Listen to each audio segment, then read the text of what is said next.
જળ સંગ્રહ.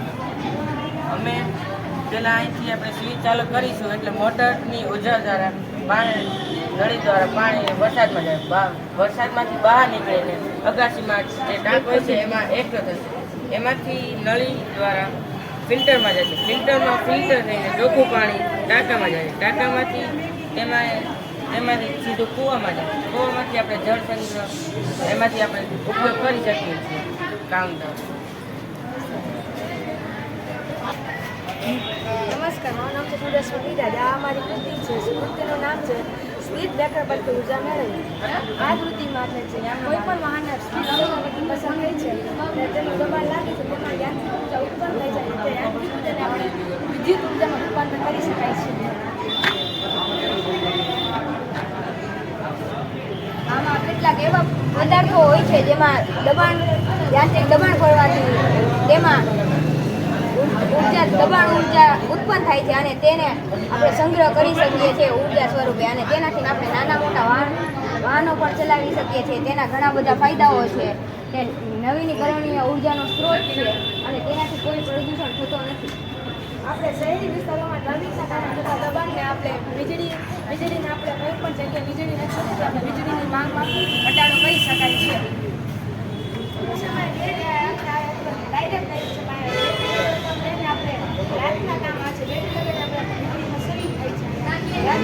દિવસના વાહનો ચાલતા રહીએ અને રાત્રે તેનો ઉપયોગ કરી શકીએ.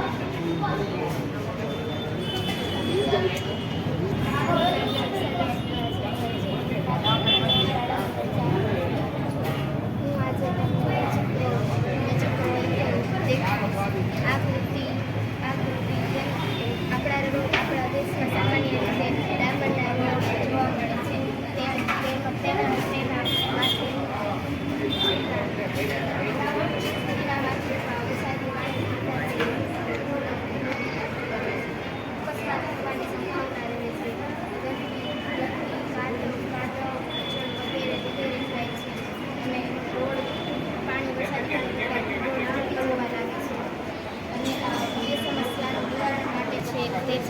તેથી તેમાં પાણી બધું નીચે વહી જાય છે. તે પછી તેમાં અકસ્માત થવાની સંભાવના ઓછી થઈ જાય છે.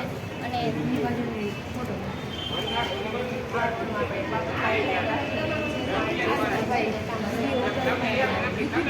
જળમાં વધારો થાય છે, ઓછું આવે છે. અને આમાં આપણે જ્યારે જતા હોય ત્યારે અકસ્માત સંભાવના ઓછી રહે છે. સરસ નમસ્કાર, મારા પ્રોજેક્ટનું નામ છે mobile charging, solar mobile charging. આમાં આપણે આ સોલારથી આપણા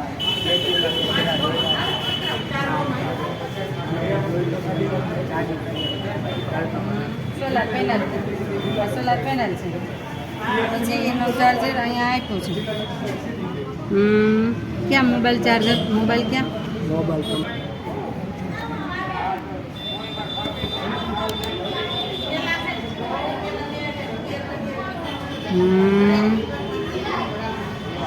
સોલાર પેનલ કેટલા વોટની રાખવાની? અત્યારે તો આનાથી નથી થતું ને? અત્યારે તો આનાથી થાય છે ને? બેટરી ચાર્જિંગ કરી સોલાર. આ એક્સેલ છે એ કેટલી વાર ચાર્જ કરે મોબાઈલ? એ આપણે એકવાર, 2 વાર, 3 વાર?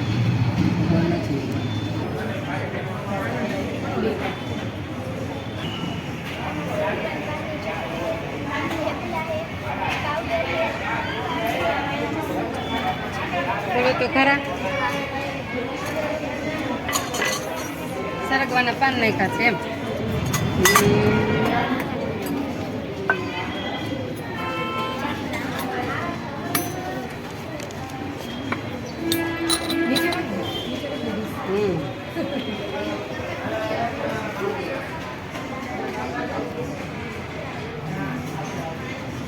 બીજું શું નાખવાનું? સરગવાના પાન. બીજું શું નાખવાનું? ખાટી લાગે છે. બીજું તજ, મરી પાવડર.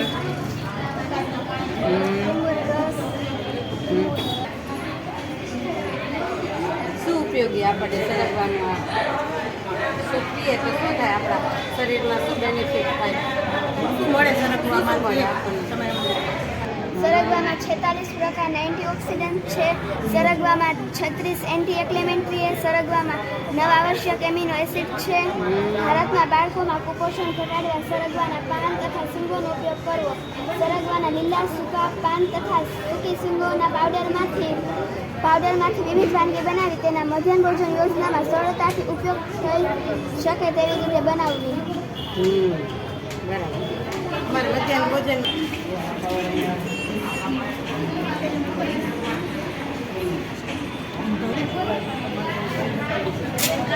આ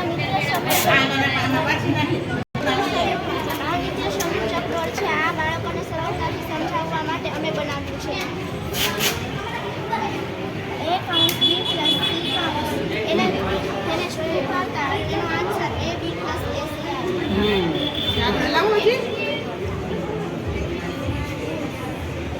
A plus B square તેને શોધતા A square plus 2AB. કેમ ચલાવવાનું? હા, કઈ બાજુ ચલાવવાનું?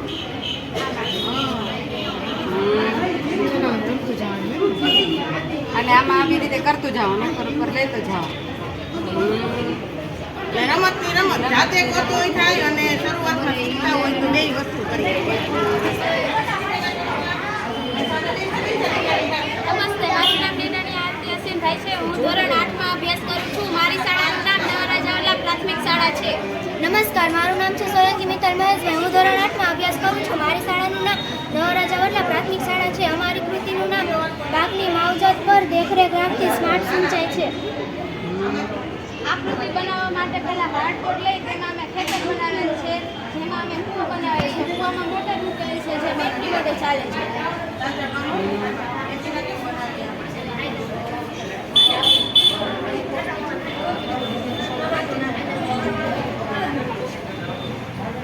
આમાં અમે સેન્સર મૂકેલા છે.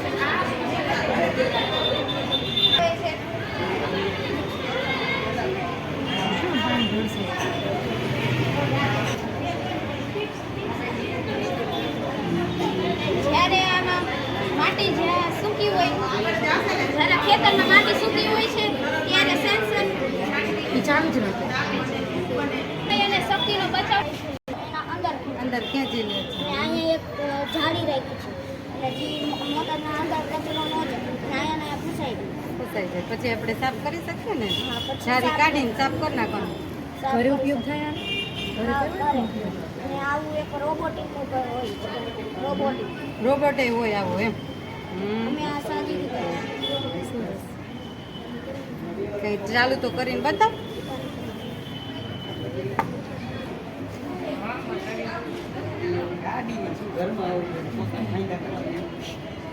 હાલો, બોલવાનું સ્ટાર્ટ કરો.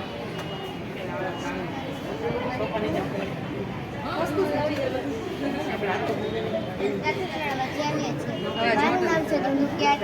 હું ધોરણ 8માં અભ્યાસ કરું છું. વિભાગ 4A. વિષયનું નામ છે વિકસતી નવી ટેકનોલોજી. પ્રોજેક્ટનું નામ છે ઓકે મોડેલ.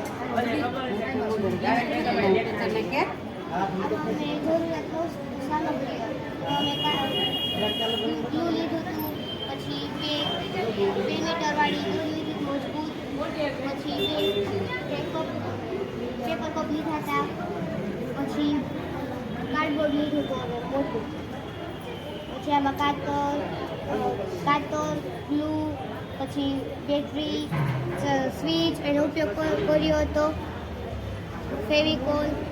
ચાલુ કરીને બતાવ.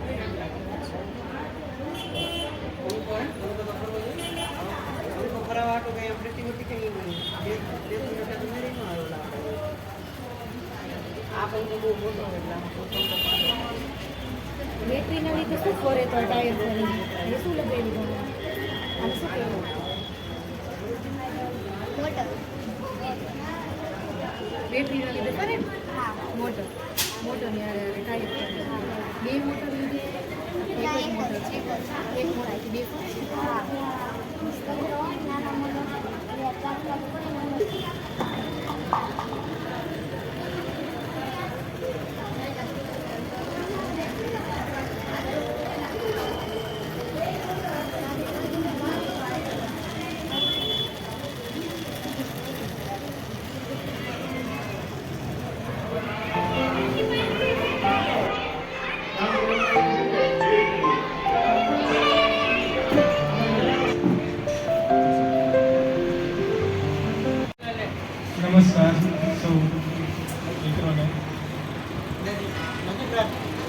આજના બાળ વૈજ્ઞાનિક પ્રદર્શન 2025 અને કલા ઉત્સવ કાર્યક્રમ આપણે તાલુકા શહેર નંબર 3માં રાખવામાં આવેલ હતો. સમય અને સંજોગો વસાત સમય ઓછો હોવાથી આપણે ઉદ્ઘાટન કાર્યક્રમ રાખી શકેલ નહીં, પણ સમાપન કાર્યક્રમની અંદર આપણા સૌના માર્ગદર્શક અને અત્યારે કેનીનો જે ચાર્જ સંભાળી રહ્યા છે તે રમેશભાઈ ડાભી સાહેબ આપણી વચ્ચે ઉપસ્થિત છે. એમનું આપણે જોરદાર તાળીઓથી સ્વાગત કરશું.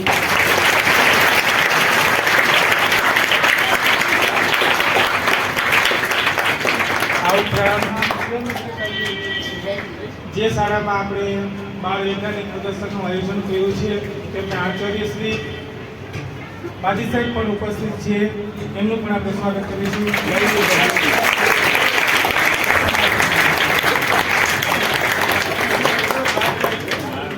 આપણા ક્લસ્ટરમાં જ બીજી એક તાલુકા શાળાનો પણ સમાવેશ થાય છે અને આ ત્રણેય મિત્રો આપણા સૌના અત્યારે વડીલ છે, માર્ગદર્શક છે. અમે ત્રણેય છોકરાઓ કહેવાય. એટલે તાલુકા શાળા નંબર 2 માંથી પણ તાલુકા શાળા આચાર્ય શ્રી બાપભાઈ પાટીલ પણ આપણી વચ્ચે ઉપસ્થિત છે. આપણે એનું પણ સમાપન કાર્યક્રમમાં સ્વાગત કરીશું. આ ઉપરાંત બાળ વૈજ્ઞાનિક પ્રદર્શનમાં જે શાળાઓમાંથી બાળકો દ્વારા યાની કે બાળ વૈજ્ઞાનિકો દ્વારા જે કૃતિ રજૂ કરવામાં આવી છે તેના માર્ગદર્શક શિક્ષકો પણ આપણી વચ્ચે ઉપસ્થિત છે. તો આ શિક્ષકો માટે પણ આપણે એક વખત જોરદાર તાલીમ બજાવી. આ ઉપરાંત આપણી વચ્ચે કલા ઉત્સવના નિર્ણાયકો પણ છે. ધ્રુવ સાહેબ છે, ગૌરીબેન છે, વનમાળી સાહેબ છે. આ ત્રણેય મિત્રોને મેં સ્પેશિયલ કલા ઉત્સવના નિર્ણાયક માટે મનીષાબેન કલા ઉત્સવના નિર્ણાયકો માટે મેં સ્પેશિયલ બોલાવ્યા હતા. તો એમને પણ આપણે જોરદાર તાલીમ બજાવીશું.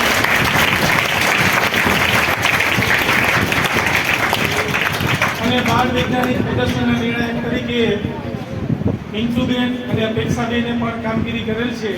તો એમની પણ આપણે જોરદાર તાલીમ બજાવીશું. આ ઉપરાંત તાલુકા શાળા નંબર 3 એસએમસીના અધ્યક્ષ હિરેનભાઈ અને આપણા સૌ માટે દૂર દૂર સુધી વિડીયો અને ફોટો પહોંચાડવાનું જે કામ કરવાના છે એવા હિરેનભાઈ માટે આપણે પણ એક જોરદાર તાલીમ. અને આ કાર્યક્રમમાં ઉપસ્થિત નાના નાના ભૂલકાઓ, અમારા વાલા બાળકો, તમારા માટે એક તાલીમ પણ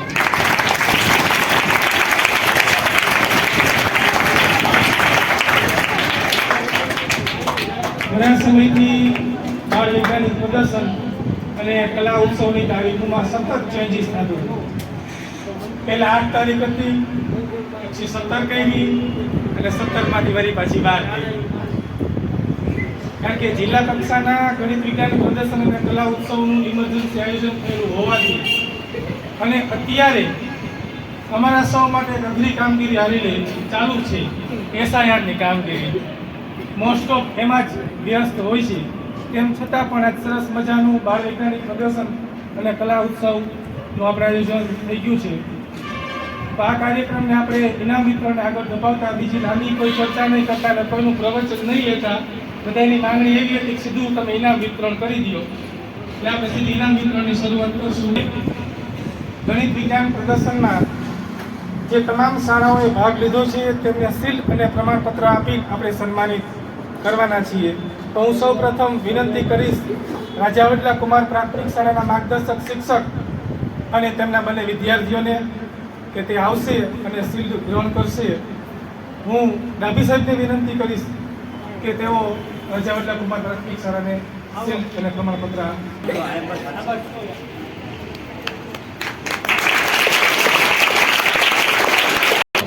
કાપરા સાહેબ અને માંગલી હારીઓ અને સોલંકી તન્વી.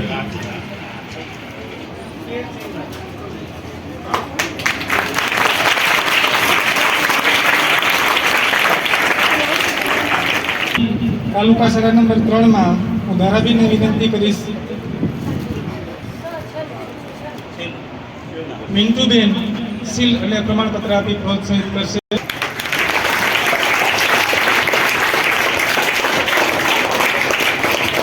હર્ષદભાઈ, હું બાદી સાહેબને વિનંતી કરું સીલ અને પ્રમાણપત્ર આપી પ્રોત્સાહિત કરશે. બોલતલ ગોપી અને જેસાણી જીયા.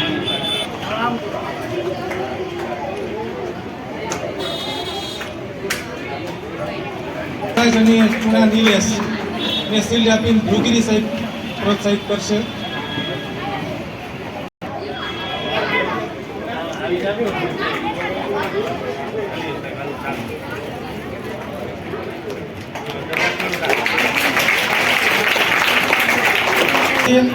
રવિયા સુજાત અને સોલંકી જાનવી માટે હું અપેક્ષાદેવને વિનંતી કરીશ કે તેઓ પ્રોત્સાહિત કરશે, કારણ કે બાળ વૈજ્ઞાનિક પ્રદર્શનના તમે નિર્ણાયકો હતા.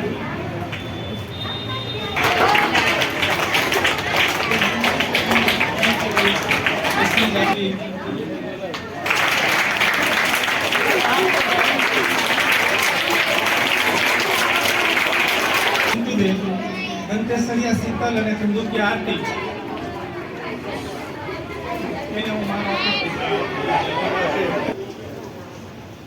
બાળ વૈજ્ઞાનિક પ્રદર્શનમાં આપણે 2 કૃતિ સિલેક્ટ કરવાની હતી, જેને આપણે બીઆરસી કક્ષામાં 17 તારીખે જે તાલુકા કક્ષાનો બાળ વૈજ્ઞાનિક પ્રદર્શન યોજવાનું છે ગાયત્રી મંદિરે, ત્યાં આપણી જે 2 કૃતિ સિલેક્ટ થઈ છે એમાં નવા રાજાવડલા પ્રાથમિક શાળા પાકની માવજત પર દેખરેખ રાખતી સ્માર્ટ સિંચાઈનો પ્રથમ નંબર આવે છે, જે વિભાગ 1 માંથી કૃતિ સિલેક્ટ થઈ છે. તેને આપણે જોરદાર તાળીથી વધારશું. ત્યાર પછી જે બીજી કૃતિ સિલેક્ટ થઈ છે એ તાલુકા શાળા નંબર 3 ની કૃતિ છે, સ્ક્રીન બ્રેકરની મદદથી ઉર્જા મેળવવી, જે વિભાગ 4 માંથી જવાબ આપે છે. આ બંને કૃતિઓ છે એ તાલુકા કક્ષાના 17 તારીખના બાળ વૈજ્ઞાનિક પ્રદર્શનમાં બપોરે 2 વાગે તમારી કૃતિમાં જરૂરી સુધારા વધારા તમારે કરવાના હોય તો એ ફેરફાર સાથે અને મને એપ્રેઝલ ફોર્મ F7 છે એ મને તમે બંને કૃતિના મોકલી આપશો અને 2 વાગે 17 તારીખે ગાયત્રી મંદિરે ઉપસ્થિત રહેવાનું રહેશે.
આપ સૌ માટે મહત્વના છે. તો ચિત્ર સ્પર્ધાની અંદર ખૂબ સરસ મજાનું ચિત્ર દોર્યું છે અને આપણે અપેક્ષા રાખીએ કે હજી એમાં થોડીક મહેનત કરે અને તાલુકા કક્ષાએ પણ પ્રથમ નંબર આવે એવી અપેક્ષા છે. એવું ચિત્ર દોરનાર દિગ્વિજયનગર પ્રાથમિક શાળાની દીકરી ચૌહાણ હીર યોગેશભાઈ, જેને પ્રથમ નંબર આવે છે. 300 રૂપિયા આપી અને આપણે સન્માનિત કરશું. માદી ઉલ્ફત, રાજાવડલા કન્યા પ્રાથમિક શાળા.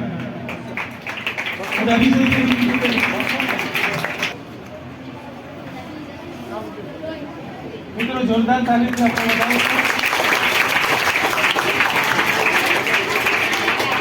આવે છે. તાલુકા શાળા નંબર 3 માંથી અબરે અલીસા.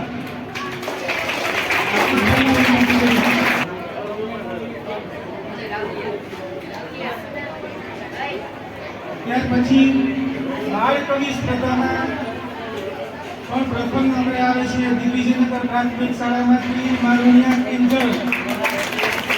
હું મનીષાની વિનંતી કરીશ કે આ દીકરીને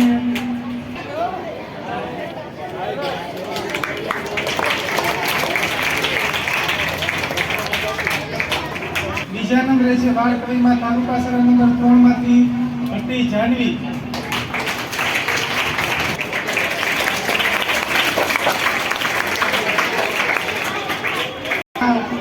ત્રીજા નંબરે આવે છે તાલુકા શાળા નંબર 2 માંથી ચારોલિયા અવિનાશ.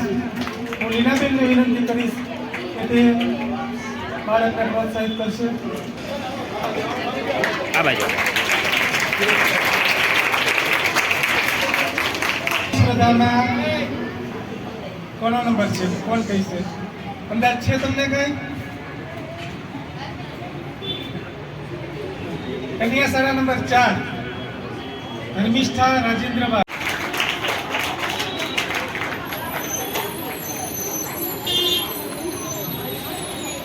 ત્યાર પછી સંગીત ગાયનમાં વળીપાછા દિગ્વિજયનગરમાંથી આવે છે અલ્પા રમેશભાઈ. હું ધરાવીને વિનંતી કરીશ કે તેઓ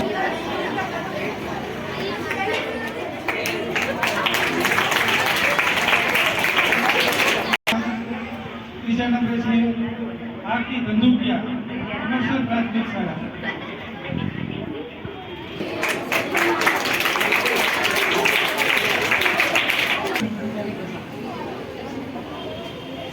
તાલુકા શાળા નંબર 3 માંથી ધ્રુવ ચરણદાસ ગોંડલિયા.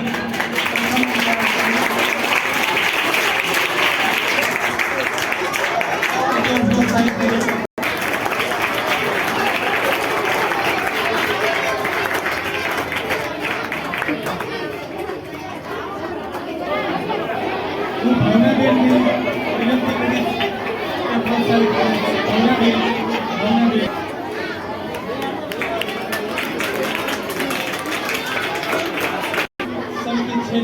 સંગીત વાદનમાં સૌરાજ ચારોલિયા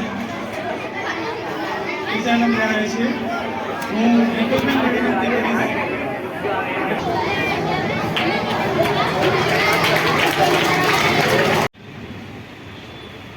આપણી પાસે 8 થી 9 કૃતિ હતી તો ભલે એક કૃતિ જિલ્લા કક્ષામાં જઈએ જ છીએ તો તમારા ચારમાંથી હું પણ અપેક્ષા રાખું તેમાં તમે સુધારા વગેરે કરજો. અહીંયા આપણે નંબર બાળ વિજ્ઞાન અને કલા ઉત્સવ બંને કાર્યક્રમ ઘણા વર્ષો પછી પહેલી વાર સમયની અનુકૂળતાના હિસાબે હવે આજના કાર્યક્રમમાં ઉપસ્થિત શિક્ષકગણ અને બહુ ઘણી વાર કીધું કારણ કે કામ તો ઘણા હોય એટલે એની ડાબી થાય. નાના બાળકો, ભૂલકાઓ, બાળ વૈજ્ઞાનિકો ને કલાકારો, તમે 4 વિભાગમાં જે કાંઈ કર્યું એ કલાકાર કહેવાય, તમારી કલાકારી કહેવાય. ચિત્ર દોરવું એ અઘરું છે. હવે સાહેબે જે વાત કરી આ 4 નંબર આવ્યા છે અને બાળ વિજ્ઞાનમાં જેને બીએસસી કક્ષાએ લઈ જવાનું છે એમાં આપણે આગળ મહેનત કરવાની એવી છે કે તાલુકા કક્ષાએ આપણો નંબર આવે અને જિલ્લા કક્ષાએ આપણું પ્રતિનિધિત્વ થાય. આ માટે આપણે મહેનત કરવાની છે અને આજના કાર્યક્રમમાં સવારથી અત્યાર સુધી કોઈને કાંઈ તકલીફ પડી હોય તો હું તાલુકા શાળા 3 વતી અને સીઆરસી વતી તમામ આપું છું. જય હિન્દ, જય ભારત.